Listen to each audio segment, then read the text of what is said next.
बहुत समय पहले की बात है, जब त्रिलोक में खौफ का माहौल था। कोई इंसान, कोई देवता, कोई ऋषि ऐसा नहीं था जो शांति से जी सके।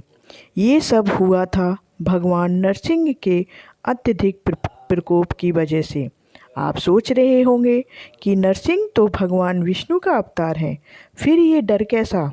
असल में जब हिरण्यकश्यप नाम के राक्षस ने पूरे संसार में आतंक मचा दिया था तो और वो खुद को भगवान कहलाने लगा था और अपने भक्त बेटे प्रहलाद तक को मार डालने चला था, तब भगवान विष्णु ने नरसिंह रूप में प्रकट होकर उसे मार गिराया। लेकिन हिरण्यकश्यप की मृत्यु के बाद भी भगवान नरसिंह का क्रोध थमा नहीं। उनका शरीर आधा सिंह और आधा मानव था।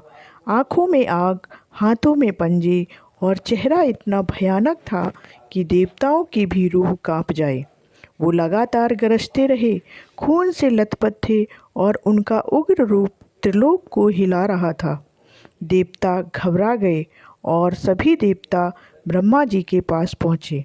लेकिन ब्रह्मा जी ने कहा, अब इस उग्रता को सिर्फ महादेव ही शांत कर सकते हैं। तब सभी देवता कैलाश पर्वत पर पहुँचे और शिव जी से विनती की और बोले, हे महादेव, आप ही हमें बचा सकते हैं। नरसिंह रूप में भगवान विष्णु अब अपने आपे में नहीं है। उनका क्रोध पूरी सृष्टि को निगल सकता है। शिव जी ने अपनी आंखें बंद की। वो समझ गए कि इस उग्रता का सामना किसी साधारण रूप से नहीं किया जा सकता है। उन्हें विष्णु के रौद्र रूप से भी अधिक शक्तिशाली, भयावह और गूढ़ अवतार लेना होगा। तभी उन्होंने एक ऐसा रूप धारण किया जो पहले कभी नहीं देखा होगा, सर्वेश्वर अवतार। यह रूप आधा सिंह आधा पक्षी जैसा था। पंख इतने विशाल कि आकाश ढक जाए, पंजे इतने तीव्र कि पर्वत भी कांप उठे। उसकी चाल इतनी तेज थी जैसे बिजली गरजती हो और गर्जना ऐसी कि पूरे ब्रह्मांड में गूंज जाए। सर्वेश्वर का रूप देखते ही देवता थर्रा उठे। लेकिन शिव जी का ये रूप एक ही मकसद से प्रकट हुआ था, नरसिंह के क्रोध को रोकना।